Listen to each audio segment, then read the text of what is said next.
আব্বা হচ্ছেন শহীদ প্রেসিডেন্ট জিয়াউর রহমানের অসম্ভব গুণগ্রাহী একজন মানুষ। এর কারণ হলো ওনার দুইটা ওনার গল্প। একটা হলো 7ই নভেম্বর যখন ঐতিহাসিক সিপাহী বিপ্লব হয়, আমার আব্বা তখন ঢাকায়।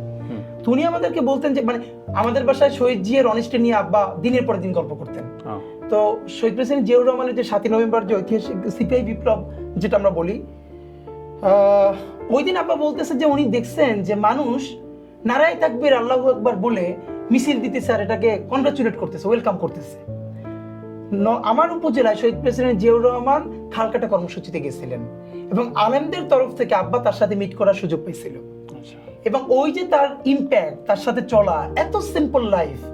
এবং আমি আপনাকে বলি, এটা আব্বা আমাকে বলছে অনেক পরে, আমি এইটা আবার অনুরণন পাইছি। মানে আব্বা যখন বলে তখন তো আমরা ছোট। সর্বশেষ এটা আমার দেশ পত্রিকায় সম্ভবত 2011 সালে জিয়াউর রহমানের প্রেস সচিব ছিলেন, ভদ্রলোকের নামটা এই মুহূর্তে বলি, উনি এখন আমেরিকায়। শহীদ প্রেসিডেন্ট জিয়াউর রহমান মারা যাওয়ার পরে উনি আবার ভয়েস অফ আমেরিকায় যোগ দিছে। হ্যাঁ, আর যোগ দিছে। উনি বাংলাদেশে আসছিলেন। তো আমার দেশ ওনার দুইটা ইন্টারভিউ ছাপছে। উনি একসময় চলচ্চিত্র নায়কও ছিলেন, আর জিয়াউর রহমান ওনাকে ডাইকে আবার ওনার প্রেস সচিব বানাইছিলেন। তো উনি দীর্ঘ একটা কলাম লিখছিলেন জিয়াউর রহমানের স্মৃতি নিয়ে, ইন্টারভিউ নিয়ে।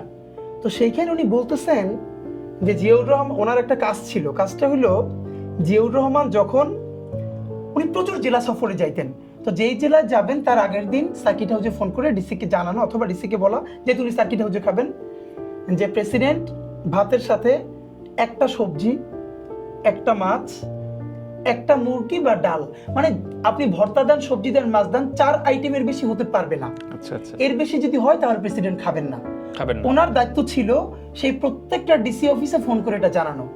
এবং একবার পাবনার ঈশ্বরদীর যে বড় আছে কল, সেটা লস প্রজেক্ট দেখতে জিয়াউর রহমান ওখানে গেলেন, গিয়ে দেখলেন লাঞ্চের আয়োজন অনেক হয়েছে।